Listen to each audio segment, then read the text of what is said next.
I can go in and attend one meeting with a CISO, and based on how folks respond to them and react and how they show up, I can tell them to a T what they're thinking, what their thoughts are, what their values, and what their beliefs, because it's reflected outwardly.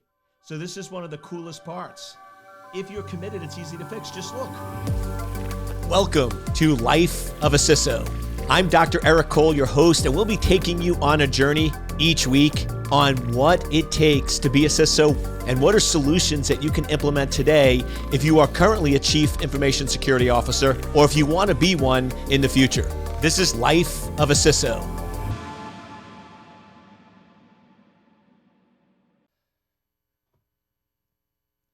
Welcome, and extra welcomes because I'm feeling in a great mood. I hope you're doing awesome. I hope you know what time it is. It's time for Life of a CISO with yours truly. Dr. E is in the house. Hope you are doing awesome. Always enjoy our time together. Hope you're getting a lot of value out of it. Well, today's podcast is part two of being world-class. So if you didn't listen to last week's part one, make sure you go back and listen to that. Essentially, to be a world-class CISO, it's not just about the knowledge and the expertise. It's about all aspects of your life optimized and working together in synergy. You have to have your body healthy, your mindset, your relationships, your environment, and your business. All those things could either positively or negatively impact your environment. Now, can you be a CISO without those things? Absolutely. But notice, you're a CISO. You're an average CISO. You make a good salary, but that's not my game. And if you're here, that's not your game. Our game is about going the extra level. It's about world class. And when you go world class, you do things that others don't do, right? You show up early, you work late, you put in the extra time, energy, and effort that's needed. So we need all four of them working together. And that's one that people often miss.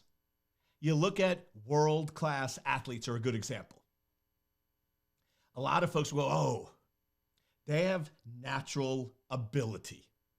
Yes, they have some natural ability, right? They have some things going for them with height and athleticism and things like that. However, there are many people that are the same height and have the same athleticism as them and aren't world-class. They aren't the best in the business. What makes them the best is they go above and beyond. They go in and put in the extra time, energy, and effort. They take care of their bodies at a level that no one else does. They have the mindset. They show up early. They work late. You study any world-class athlete, and they put in more work, energy, and effort than almost anyone else. They're constantly visualizing and watching and picturing games, and they go over in their minds scoring the winning touchdown or scoring the winning shot or whatever sport it is over and over and over. They prepare their mind so when it actually happens in the real world, they've rehearsed it hundreds of times. They know what to do. They know how to show up. They know how to act. So I always want to emphasize that it's not just they're lucky. There's no world-class athlete that's lucky. They work hard and they put in the energy and effort. And the same thing with any world-class folks. They always go above and beyond. The phrase I always love to say is, you get rewarded in public for what you do in private. So what are you doing when no one's watching? What are you doing when no one else is seeing what you're doing? Are you reading, improving, and hitting the gym? You're sleeping in, watching TV, right, and doing other things. So it's all about, you get a decision, but you got to recognize that world-class requires a different level of commitment, a different level of showing up. And on the last episode, we covered the foundational items. The most foundational item to be world-class is this body that you have has to be optimized. It has to be healthy. It has to be working in a very efficient manner. You need to make sure that you're eating healthy food, you're staying hydrated, you're exercising, blood flow, your blood work is good, all those factors, because the reality is, if you are missing a lot of work because you're not healthy, if you have low energy efforts, if your mind is cloudy, if you are not really focused and you're tired all the time, there's no possible way you can be world class. So it must be that first foundation. Then we talked last week about the second foundational piece, which is mindset. If you have a bad mindset, as they say, if you got a bad attitude, right, you're not going to be world class. If you walk around thinking that you cannot be a CISO, no one's going to hire you as a CISO, guess what? No one will. If you walk around, and this is one of the big drawbacks of a lot of people that want to be CISOs and current CISOs, they walk around going, the execs don't listen to me. The executives don't care. The executives don't think I'm important. Well, guess what? If you show up that way to a meeting, what do you think's going to happen? Right? The energy you give off is the energy you get back. It's a guarantee. I can go in and attend one meeting with a CISO, and based on how folks respond to them and react and how they show up, I can tell them to a T what they're thinking, what their thoughts are, what their values, and what their beliefs, because it's reflected outwardly. So this is one of the coolest parts. If you're committed, it's easy to fix. Just look. Look at what results you are getting, and that will tell you the exact thoughts that you have. If you're not getting invited to meetings, it's because you don't think you're important. If the executives don't listen to you, it's because you don't believe the executives will listen to you. And I know a lot of you, if you're new to this, you're like, did I sign up for the right one? I thought this was a CISO, a life of a CISO. It is. But this is, I'm talking about the things that no one else wants to talk about. I bring up the things that really matter that nobody wants to address. Why? Because it's hard. Everyone would rather just give technical training. Come to our technical training and we'll teach you about protocols and firewalls and IDSs, and it's great and it's wonderful and we'll tell you super stories and it's awesome. And that's 1/4 of the puzzle. But the piece that no one wants to talk about, because not many people understand and it's hard, is that mindset. You have to understand and identify your limiting beliefs, and you have to decide how you're showing up. How you're showing up in the world. Any situation can be good or bad. It's your choice. It's really your choice on how you view it. And I know we covered beliefs last time, but it's so important that I'll go ahead and give a story to emphasize that. So when you look at the mindset and how you approach your life, let's look at an example. There's a story of two brothers. They're twin brothers. And their mother passed away when they were young, and they were raised by their dad. Their dad tried his best, but he wasn't a good dad. He was always yelling and abusing the kids. He had an alcohol problem. He was in and out of jail. He was abusive. It was about the worst possible growing up or relationship you could have with your dad. It was awful. It wasn't a good situation. And both these boys had it very, very rough. Well, what they did is they then caught up with both brothers when they were 30 years old. And they wanted to see, based on that upbringing and based on that abusiveness and based on that really bad example set by their dad, how did they turn out? So it's interesting. They met up with the one brother, and he was highly successful. He was running his own business. He was doing extremely well, well-respected in his field. He had a great family, wonderful wife, 3 kids, beautiful house. I mean, really a good life. He really enjoyed it. He was doing well. He had good integration across his family. And they looked at him and said, based on your upbringing and based on your dad, how did you turn out the way you did? And he looked at him and said, how could I have turned out any other way? With such a bad example, all I had to do was the opposite. I was shown exactly what a bad father is and how not to live my life. So I just basically did the opposite and everything turned out great. So I was almost guaranteed for things to turn out this way based on how I was raised, right? One perspective, very interesting. They caught up with the other brother. He was struggling, had an alcohol problem. He was divorced multiple times. He was in and out of jail, and he was struggling. He was not having a good life at all, and basically almost a mirror image of his dad. And they looked at him and said, based on the example that your dad set, how did you turn out this way? And he looked at him like, how could I have turned out any other way?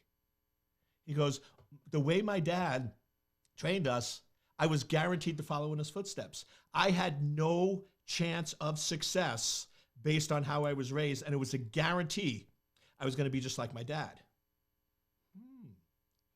Two individuals, almost identical upbringings, identical scenarios, and one viewed it as a positive. I'm going to learn from this and do the opposite. And the other one took it as, I'm going to follow us in footsteps and I have no choice but to turn out and not be successful.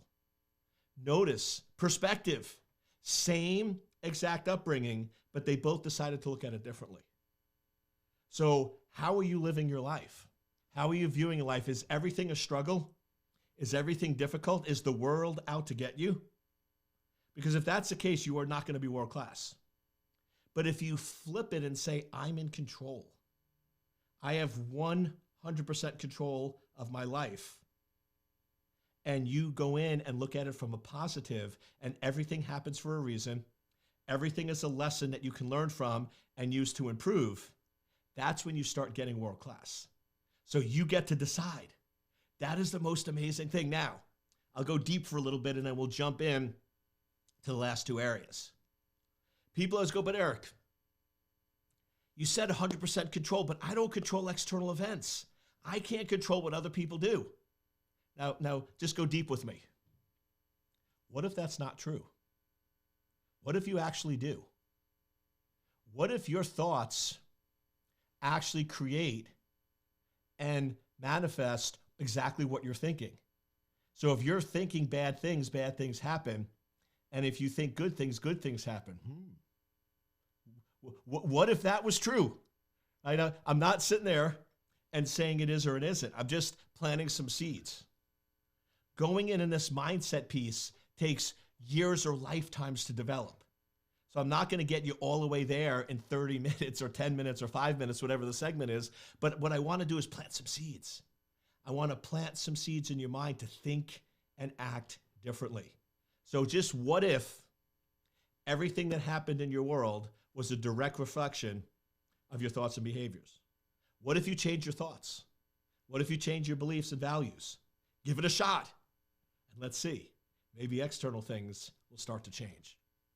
So now as we switch to our third area, I have a question for you. Are you world class in your relationships? Are you world class in your environment? Does your relationships, if you have a family, your family life, your personal life, your environment that you spend time out of work, is that world class? Does that empower you or does that drain you? And it's interesting. I wish I was wrong on this because he's an amazing player, but I called it at the beginning of the season with Tom Brady. I said, Tom Brady is not going to make it to the Super Bowl. He is going to have a rough season and he's going to struggle. Why? Because what happened in the beginning of the season? He was having a lot of personal relationships in his family life with his wife. There was a lot of stress. He had a lot of personal stress. And I will tell you right now, there is no way you can operate even someone at Tom Brady's level. He cannot be world class when he's dealing with all that other stuff. When he's fighting or being distracted because of all the things going on in his personal life, he is not going to be showing up 100% to practice. And he actually, if you followed it, missed a bunch of practices. And then you miss practices. Then you show up to the game. You're not going to be 100% focused. Things that normally didn't bother you are going to bother you a lot more. Areas where if something doesn't go right and you could just regroup quickly, when you have an energy drain on your relationship or personal side, you're going to trigger. You're going to react. You're not going to show up the way that you should. And unfortunately, I was right, and he didn't have a great season, and they just got eliminated in the wild card seed and didn't even make it past the first round of the playoffs. So same thing in your life. If you want to be a world-class CISO, you need to make sure that you have an environment that's strengthening you. You need to make sure that it's not draining your energy. You need to make sure that you have people loving and supporting you. How in the world can you really, truly believe in yourself if when you go home, you have people, oh, you're not going to be successful. You're a loser. You don't provide for your family. You spend too much time at work. I mean, you never prioritize, blah, blah, blah, blah. And you are stressed out for 5 to 6 hours a day, 2 or 3 hours in the morning and 2 or 3 hours in the evening. In the worst case, because of technology, all day long, your cell phone, your text, and others is going off with messages that are not supportive, argumentative, and fighting. Not only does that drain your energy levels very, very quickly, but it distracts you. You are not fully focused on the job. Now, I'm not saying every relationship is perfect, and trust me, I am not a relationship expert in any way, shape, or form. So this will be one of the shorter ones, but it's just, you need to examine and look at it. And if it is not empowering you and strengthening you, you need to look at fixing it. You need to look at addressing it. Communication, I'll just give you a couple tricks here. All relationships, whether it's with your boss, business, employees, spouses, children, or anything, all problems in relationships are caused by a lack of communication, or poor communication, I should say, and are fixed with proper communication. Now, I changed it because some people could be communicating all day long, screaming and cursing at each other. That's not healthy. What I'm saying is all problems in relationships is because a healthy communication is broken down. There is not proper communication between those two parties. And all relationships are fixed with proper communication. Now, a couple things. How well are your communication skills? Are your communication skills world-class? Are you a world-class communicator? I'll give you a hint here. What is one of the critical pieces to being a world-class communicator? One of the critical pieces to being a world-class communicator is to be a world-class listener. Communication is not about talking. It's about understanding and connecting. I always love to remind people, there's a reason you're given 2 of these and 1 of these. Maybe you need to use this twice as much as this, right? We all love to talk. I know a lot of people that they're so focused on talking, they actually don't listen to what you say. And it's actually funny to watch it happen because one person is saying stuff and it doesn't matter what they say. The other person is already giving a response to something different. I'm like, you didn't even listen to the question, right? And they go back and forth. So if you want to rock relationships, really work on communication. One is, there's 3 tricks. First one, listen more. Just listen and let the person talk. And instead of trying to solve their problem, say, is there anything else you'd like to share? Is there any other additional information you'd like to give me? Second, ask questions. Okay, I'm curious, can you give me a little more detail on X? Or can you give me a little more clarification on Y? It's once again, it's showing that you're listening and want more information and more detail. Third, summarize. So what I hear you say is X, Y, and Z. Is that correct? I just want to make sure I really understand what you're saying. Oh, it's not? Okay, I'm sorry. Can you try again? And once again, now you're connecting with that person. And then finally, the bonus piece of world-class relationships, world-class communication. Don't necessarily try to solve their problem. Ask them, what is the outcome you would like to achieve? Because in a lot of cases, the outcome they want to achieve is they just want you to understand or change your behavior. They don't necessarily want you to fix their problem. Right? And that's very powerful. I've seen this with CEOs or executives where a CISO is coming in and the executive's talking to them and the CISO's immediately trying to give them a solution. And the executive's like, I don't want a solution now. I just want you to understand where we're coming from so in future meetings you can fix or address it. To put it another way, accept the communication. Don't try to defend it. Say thank you for that feedback. I understand and I will work on it. Very powerful. But most people, right, they want to defend, they want to fight, they want to push back.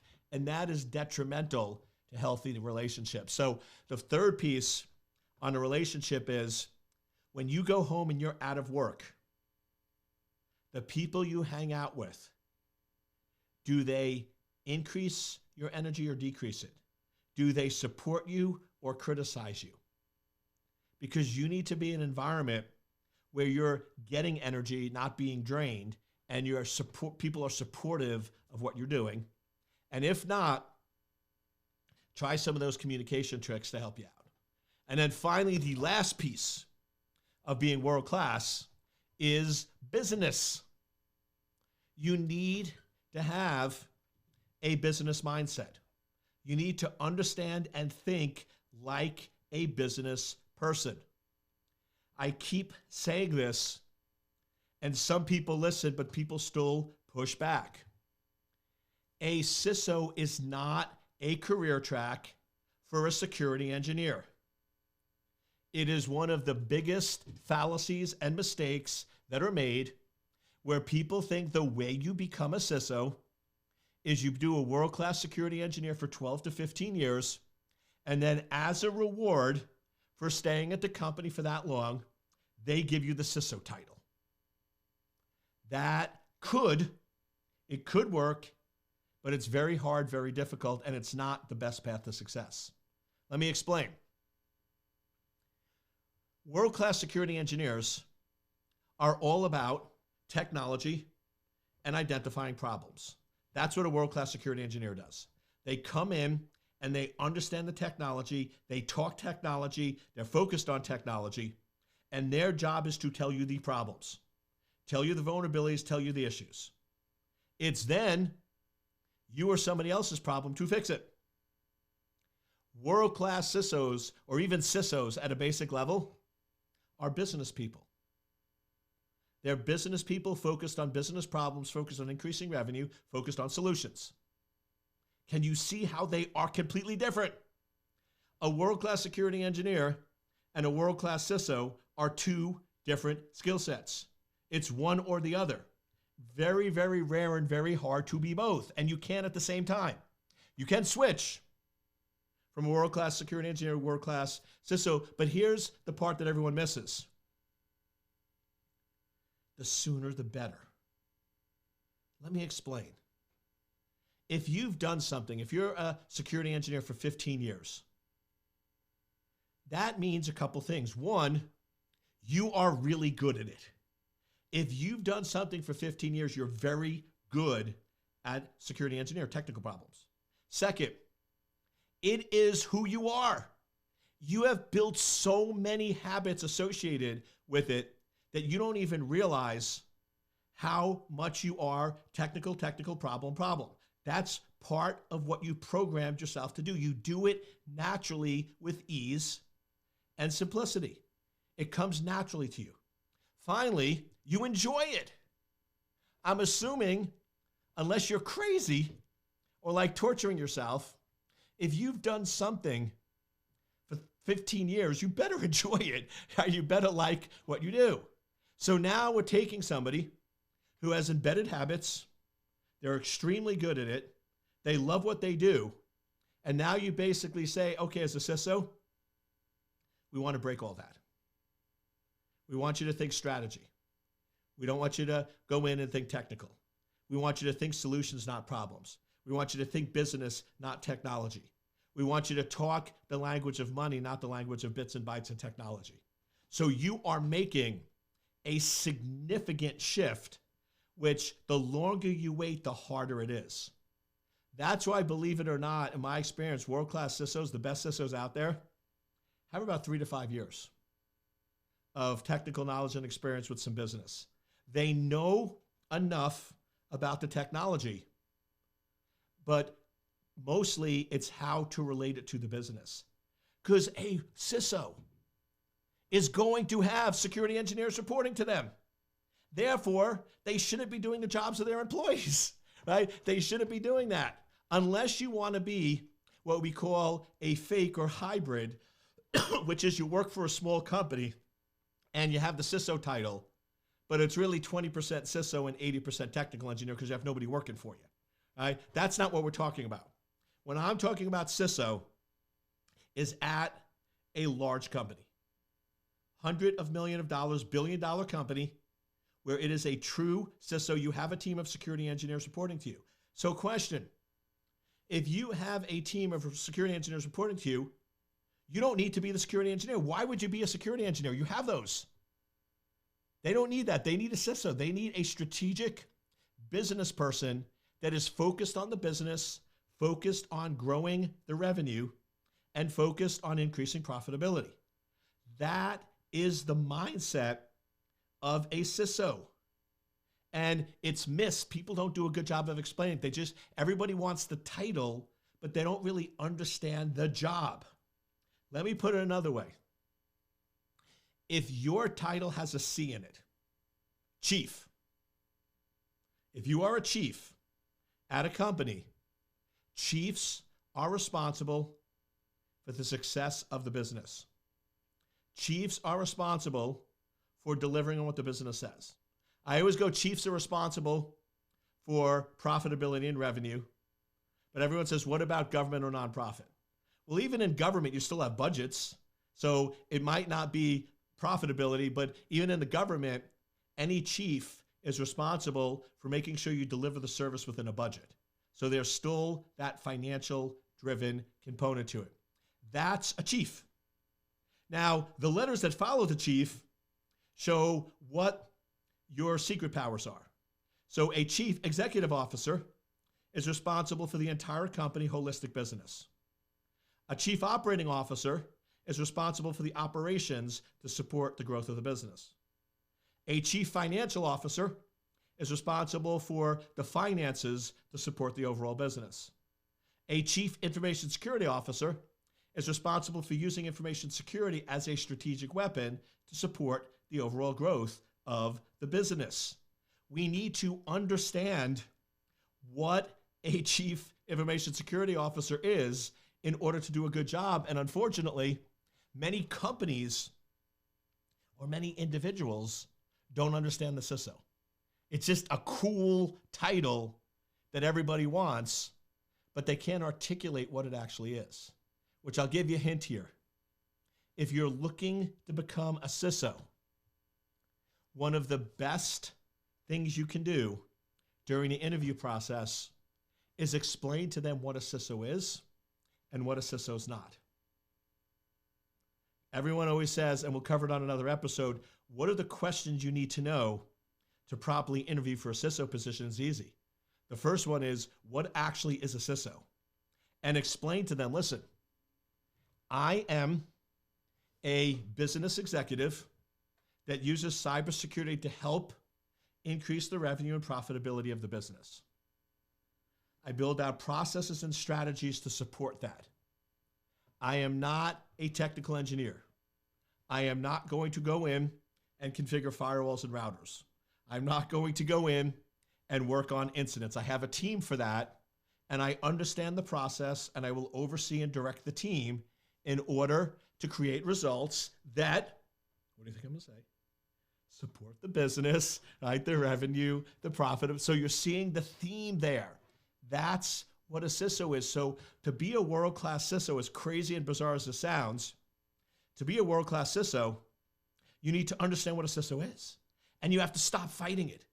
Stop trying to make a CISO a technical position. It's not. Stop pretending that world-class security engineers make the best CISOs, because they don't. They could, but they don't, because it's such a hard transition. So the final piece of being world-class is understanding what your job is and what your job's not, and being a master at it. You should be taking business classes in addition to security classes. You should be reading business books in addition to security books. It's business and security, and to make it as simple as possible, a world-class CISO is a translator. They can translate to business when they talk to the executives, and they can translate to technical when they talk to their team, and then they are masterful at building the strategy to basically have that go back and forth. So I hope you enjoyed this episode where we did part 2 of being world-class, and hopefully you have some good things to work on, some areas to focus on, and I'll see you next week. And once again, thank you so much, and remember, you are a world-class CISO.